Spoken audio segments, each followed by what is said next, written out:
Good morning. My name is Nate. My Dharma name is Juan J. Sun, Ship of Deliverance. And at the moment, I'm basking in the beauty of these flowers. The title of my talk is Reluctance to Teach. The passage is from the chapter on doctrine in the scripture of the Founding Master. The Founding Master said, "In today's world, the further civilization advances externally, the deeper the source of illness becomes internally. So we will soon fall into a terminal state unless we do something about it." He then outlined 6 illnesses contributing to this terminal state. I'd like to focus on number 5. 5th is the illness of reluctance to teach.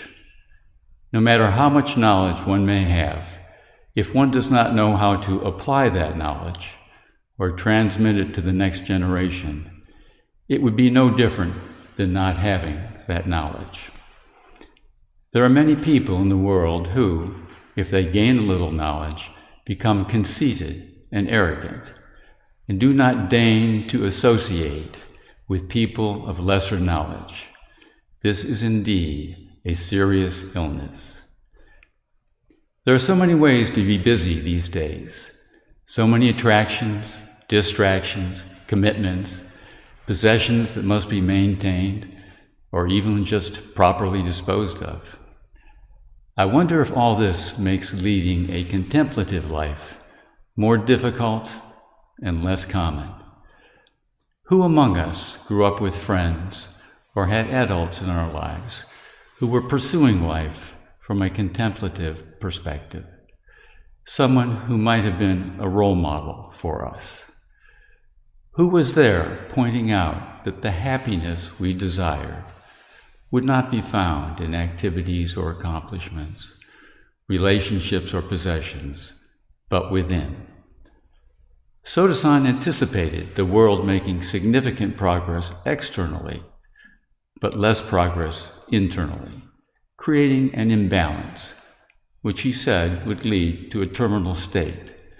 Meaning, I believe, he saw that this imbalance between internal and external presented the greatest risk to society, saw that we will not have peace on earth until we are grounded in the peace within. But what really attracted me to this passage was the concept of reluctance to teach, because I've seen that in myself, and I wanted to better understand it. One place I find a measure of reluctance to teach is in giving these talks. Why is that, I wonder? Well, I find that they require a lot of work. But why does it feel like work? I love talking about Dharma, and I feel comfortable that I have something to say. I think it's because, along with the joy of exploration, I experience angst, which tells me my ego is in play. For example, my belief that it's essential to do a good job, which makes the stakes seem high, what I call my looking good conversation. I notice self-doubt and uncertainty. What if people disagree or are bored? Through all this chatter, it gradually became clear that talking about reluctance to teach was primarily an exploration of ego, the beliefs I hold about who I am and all that I do to protect that self-image. What was seriously different and better this time from previous talks was being aware of how harshly critical I was of the doubt and the anxiety itself, how harshly I judged myself for being anxious. It had never crossed my mind that judging my own anxiety as undesirable and a sign of weakness might not be necessary or even true. There have been some talks I've submitted in the past that could have been titled, "Here's Something I Already Knew." Rather than lively, they felt intellectual and inert, I suspect because I had no skin in the game. So for me, this anxiety appears to be part of the creative process. It's like labor pains, bodily evidence of birthing something living, a stretching that signifies internal growth, creating more spaciousness within, more peace, more resources to share with others. This is not part of what I signed up for when I agreed to give a talk. I was truly stunned when I saw that all the procrastination and nervousness, far from being an affliction, arose from my deeper self to act on my behalf, anxiety as a sort of growth spurt. With the acceptance that this anxiety was beneficial, my self-judgments had nothing to hook onto and mostly fell away. And not judging the anxiety as wrong made it so much easier to tolerate. After reluctance to teach, Soto-san mentions people who, having gained a little knowledge, become conceited and arrogant. Well, I think I've experienced that too.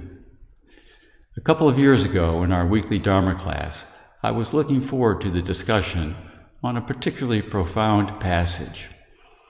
I felt the first person to speak missed the mark, giving a concrete and superficial interpretation. I thought to myself, maybe there's a teaching opportunity here. Maybe I could nudge the discussion toward the deeper truth. But before I could say anything, someone else elaborated on the first, wrong interpretation, and then someone else, and then another, and I thought, oh no, there is no way I can salvage this now. As this was happening, I was becoming increasingly anxious. Fearing there was no way to set things right, I felt trapped and I became super anxious. My heart was pounding and I was shaking, almost like a panic attack. And that, finally, got me to stop and be still. The anxiety stayed with me for 45 minutes. I remained silent, focusing on my breathing, and allowed this fear to express itself as fully as possible, doing nothing to alleviate it or distract myself. With about 10 minutes left in class, I could feel the layer of fear, like heavy cloud cover, starting to break up, allowing a little sunlight to shine through. Then, all of a sudden, the cloud cover disappeared completely, and I was radiating joy. I felt as if I could float off my chair. I was so happy. And I noticed, so was everyone else. Apparently, they had had a wonderful class. Through my silence, and not telling them how terribly wrong they were, they had had a wonderful class. We had all gotten just what we needed. As the cloud cover was breaking up, it dawned on me that my anxiety had nothing to do with the others being wrong, which of course they weren't anyway. It was my commitment to the concept of rightness and wrongness that had created my anxiety.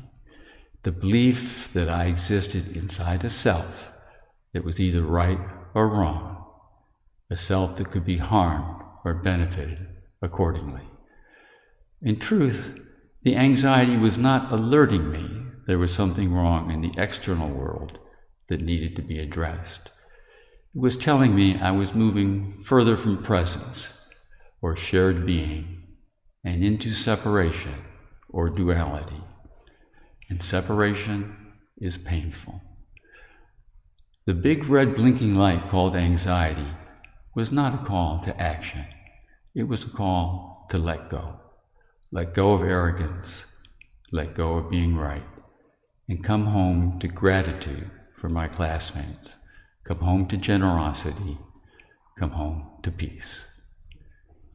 Soto-san said, in our arrogance and conceit, we do not deign to associate with people of lesser knowledge. Last week, Reverend Wangong told the story of the scholar who boasted of his knowledge to an elderly woman selling rice cakes.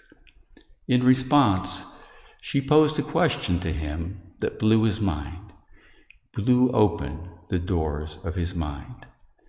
I suspect, if we're open to it, everyone we encounter, clerk or scholar, can be our teacher.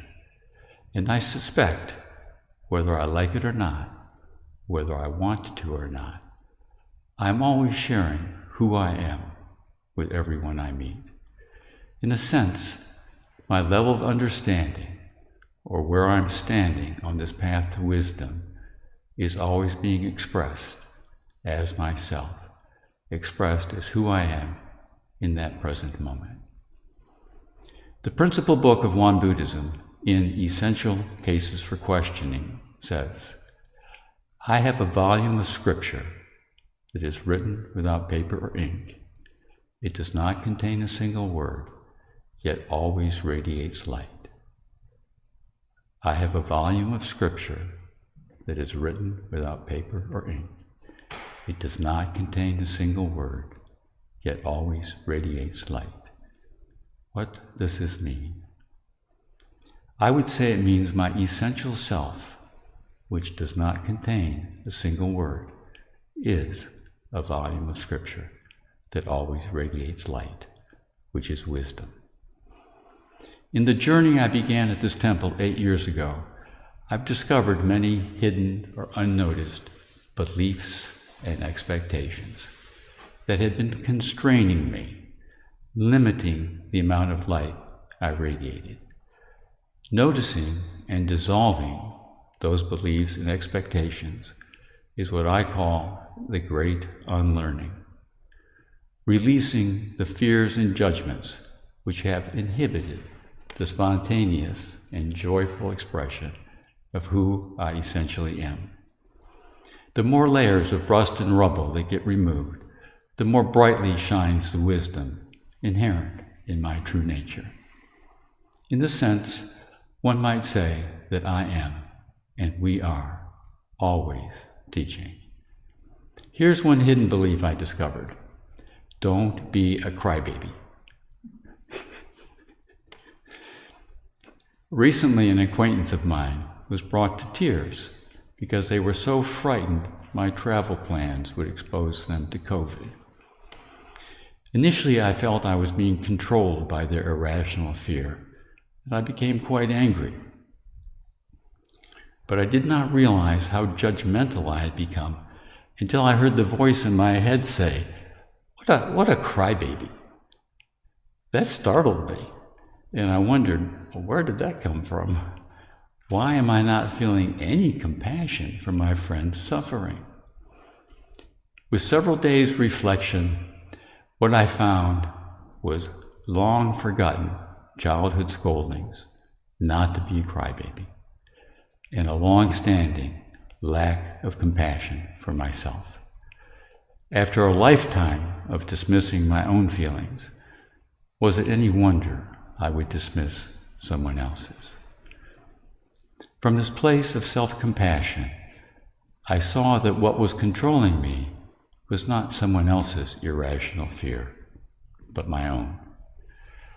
Grounded in this deeper wisdom, I believed I could now listen to my friend's concern in such a way that they could feel they had been heard, listening not with an agenda, but with trust that from this gentler place, whatever decision arose would be guided by Spirit and would be best for everyone. Having spent days sitting with my own fear, allowing it to be fully expressed, perhaps now I could truly listen to my friend's fear, presumably also deep-seated and neglected, so it could be gently and lovingly met, finally receiving the attention it so desperately needed and desired. Along with this sharing of my expanded capacity to listen, would I not be modeling, teaching, what is available to us when we have the courage to meet our fears, and giving them full expression so we can learn what they have come to tell us, showing by example what becomes available to us when we move from frightened judging into compassionate allowance. I suspect the best teaching occurs when both switches are open, not clamped down on what is already believed to be true. In this lively space, wisdom seems to arise spontaneously, not transmitted from one person to another, not superior to inferior, but co-created and inclusive. Two people getting out of their own way and letting the current flow. The Buddha in me meeting the Buddha in you. If you feel you've got something to say, and I'm sure you do, perhaps giving a talk is one way to take yourself to the next level. I can offer to take this walk with you. You are your wisest teacher. You are your most cherished pupil. Don't be afraid to take yourself on. Thank you.